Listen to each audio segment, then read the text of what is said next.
ಹೇಳಿ ಸರ್. ಈ ಪ್ರಕರಣದ ಬಗ್ಗೆ ಹೇಳಿದ್ರೆ ಸರ್, ದರ್ಶನ್ ಅವರ ಇದು ನಡೀತಾ ಇದೆ, ಅದರ ಸಂಬಂಧಪಟ್ಟಂಥ ಸಿನಿಮಾನ ಸರ್. ನಾನು ಇವತ್ತು ಫಸ್ಟ್ ಲುಕ್ ಟೀಸರ್ ಲಾಂಚ್ ಮಾಡಿದ್ದೇವೆ.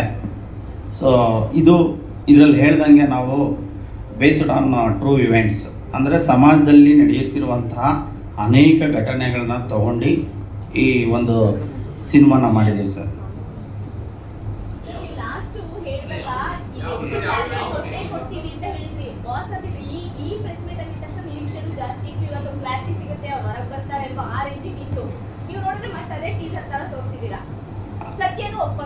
ಅಲ್ಲ ಖಂಡಿತ ಮೇಡಮ್. ಮುಂದಿನ ದಿನಗಳಲ್ಲಿ ಟ್ರೈಲರ್ ಲಾಂಚ್ ಇದೆ.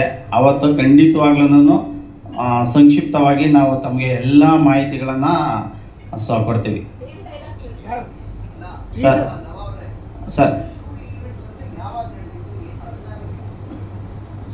ಟ್ರೂ ಇವೆಂಟ್ಸ್ ಅಂದರೆ ಈಗ 2025 ನಡೆದಿರೋಂಥದ್ದು, 24 ನಡೆದಿರೋಂಥದ್ದು, ಆ ಥರ ಘಟನೆಗಳನ್ನ ನಾವು ತೊಗೊಂಡು ಮಾಡಿರೋಂಥದ್ದು ಸರ್.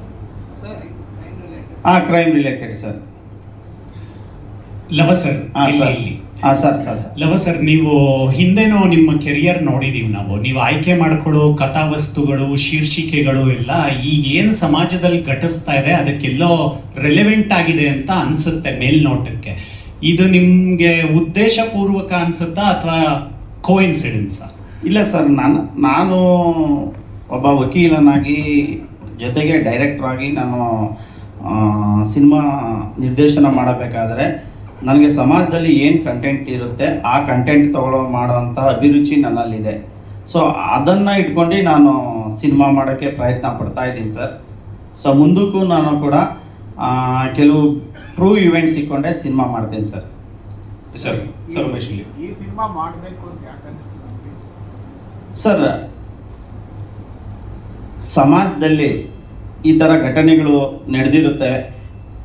ಒಂದು ಸೆಲೆಬ್ರಿಟಿ ಜೀವನದಲ್ಲಿ ಒಂದು ಆಕಸ್ಮಿಕವಾಗಿ ಯಾವುದಾದ್ರೂ ಒಂದು ಘಟನೆ ನಡೆದಾಗ ಕೆಲವರು ಆಯಾ ಒಬ್ಬ ವ್ಯಕ್ತಿ ಆಯಾ ದೃಷ್ಟಿಕೋನದಲ್ಲಿ ನೋಡ್ತಾರೆ. ಸೊ ನಾವು ಈ ಸಿನಿಮಾದಲ್ಲಿ ಕೆಲವೊಂದು ಅಂಶಗಳನ್ನು ನಮ್ಮ ಕತೆಗೆ ಸಾರಾಂಶಕ್ಕೆ ಏನು ಬೇಕೋ ಅದನ್ನು ಕೆಲವು ಆಡಿಯನ್ಸ್ಗೆ ಗೊತ್ತಿಲ್ಲದಲ್ಲೇ ಇರೋ ವಿಷಯಗಳನ್ನು ಈ ಸಿನಿಮಾದಲ್ಲಿ ಹೇಳಕ್ಕೆ ಹೊರಟಿದ್ದೀವಿ ಸರ್. ಅಲ್ಲ, ಪ್ರತಿಯೊಂದು ಕತೆಗೂ ಒಂದು ಪ್ರೇರಣೆ ಅಂತ ಇರುತ್ತೆ. ಕತೆ ನೀವು ಇಟ್ಕೊಳ್ಬೋದು, ಪ್ರೇರಿತರಾಗಿ ಏನು ಬೇಕಾದರೂ ಬರಿಬೋದು. ಆದರೆ ಬಾಡಿ ಲ್ಯಾಂಗ್ವೇಜ್ ಯಾಕೆ ಹಂಗೆ ಇದೆ? ತಪ್ಪಲ್ವಾ ಅದು? ಯಾರ್ದು ಸರ್? ಆ ಬಾಡಿ ಲ್ಯಾಂಗ್ವೇಜು ಇನ್ನೊಂದು ಕೋಇನ್ಸಿಡೆಂಟ್ ಇರ್ಬೇಕು ಸರ್. ಅಷ್ಟೇ, ಕೋಇನ್ಸಿಡೆಂಟ್ ಅಲ್ಲ, ಹಂಗೆ ಇದೆ ಇದು ಬಾಡಿ ಲ್ಯಾಂಗ್ವೇಜು. ನೋಡಿದವ್ರಿಗೆ ಗೊತ್ತಾಗುತ್ತಲ್ಲ, ಅದರಿಂದ ನಿಮಗೆ ಅದನ್ನ ಮರುಸೃಷ್ಟಿ ಮಾಡೋದು ಅಂದ್ರೆ ಇಡೀ ಕ್ರೈಮ್ನೇ ಮರುಸೃಷ್ಟಿ ಮಾಡಿದ್ರೆ ನೀವು. ಇಲ್ಲ ಖಂಡಿತವಾಗ್ಲೂ ಇಲ್ಲ.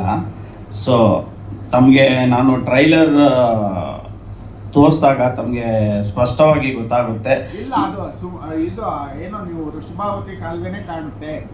ನೀವು ಸ್ಟೇಷನ್ ಹೆಸರು ಹಂಗೆ ಇಟ್ಟಿದ್ದೀರಾ. ಮತ್ತೆ ಎಲ್ಲವೂ ಸೇಮ್ ಟು ಸೇಮ್.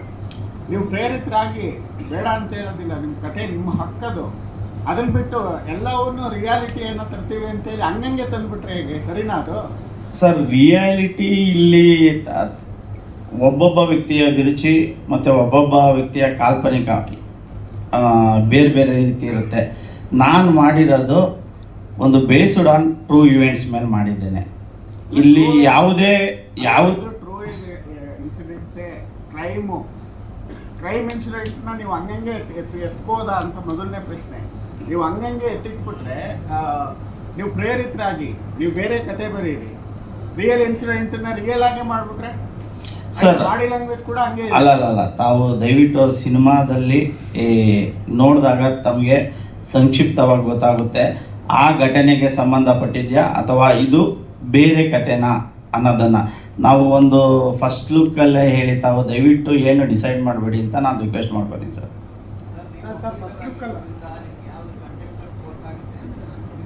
ಖಂಡಿತ ಗೊತ್ತಿದೆ ಸರ್. ಸರ್, ನಾನು ಈ ಸಿನಿಮಾ ಮಾಡಬೇಕಾದ್ರೆ ಸೊ ಯಾವುದೇ ಒಂದು ಟ್ರಯಲ್ ನಡಿಬೇಕಾದ್ರೆ ಮಾಡಿದ್ರೆ ಅದು ಅಫೆನ್ಸ್ ಇದೆ. ಸೊ ಜೊತೆಗೆ ಯಾವ ಒಬ್ಬ ವ್ಯಕ್ತಿಯ ಫೇವರ್ ಆಗಿ ಒಂದು ಏನು ಜಡ್ಜ್ಮೆಂಟು ಕೊಡ್ತಾ ಇಲ್ಲ, ಏನು ಕೊಡ್ತಾ ಇಲ್ಲ. ನಾವು based on only true events ಇಟ್ಕೊಂಡು ಸಿನಿಮಾ ಮಾಡಿದ್ದೇವೆ ಸರ್. ಸೆಲೆಬ್ರಿಟಿ ಅಂದರೆ ಎಲ್ಲ ರಂಗದಲ್ಲೂ ಇದ್ದಾರೆ ಸರ್. ಈಗ ನಮ್ಮ ಪತ್ರಿಕೆಯಲ್ಲೂ ಸೆಲೆಬ್ರಿಟೀಸ್ ಇದ್ದಾರೆ, ಕ್ರಿಕೆಟಲ್ಲೂ ಇದ್ದಾರೆ, ಸಿನಿಮಾದಲ್ಲೂ ಇದ್ದಾರೆ, ಪಾಲಿಟಿಕ್ಸಲ್ಲೂ ಇದ್ದಾರೆ. ಸೊ ಎಲ್ಲ ವರ್ಗದಲ್ಲೂ ಇದ್ದಾರೆ ಸರ್. ಅಲ್ಲ, ನೀವೆಲ್ಲಾನು ಹಂಗೆ ಕ್ರಿಯೇಟ್ ಮಾಡಿದೀರಾ? ಏನು ಸರ್? ನೀವೆಲ್ಲಾನು ಹಂಗೆ ಕ್ರಿಯೇಟ್ ಮಾಡಿದೆ. ಅವ್ರು ಯಾರೋ ಹೇಳಿದ್ರು ನಾನು ಸೆಟ್ ಓನರ್ ಆಗಿರ್ತೀನಿ ಅಂತೇಳಿ, ಓನರ್ ಆಗಿರ್ತೀನಿ ಅಂತೇಳಿ. ಆ ಥರದ್ದು ಕ್ಯಾರೆಕ್ಟರ್ಗಳು ಸೇಮ್ ಟು ಸೇಮ್ ಸರ್ ಅದೆಲ್ಲ ಎಲ್ಲ ಎತ್ತಿಟ್ಬಿಟ್ಟಿದ್ದೀರಾ ಅಲ್ಲಿ ನೀವು. ಈ ಖಂಡಿತವಾಗಿ ಸರ್, ದಯವಿಟ್ಟು ತಾವು ನನ್ನ ಹಂಬಲ್ ರಿಕ್ವೆಸ್ಟ್ ಏನಂದರೆ, ಈ ಫಸ್ಟ್ ಲುಕ್ ಲಾಂಚಲ್ಲೇ ನೋಡಿ ತಾವು ಏನನ್ನು ಡಿಸೈಡ್ ಮಾಡಬೇಡಿ.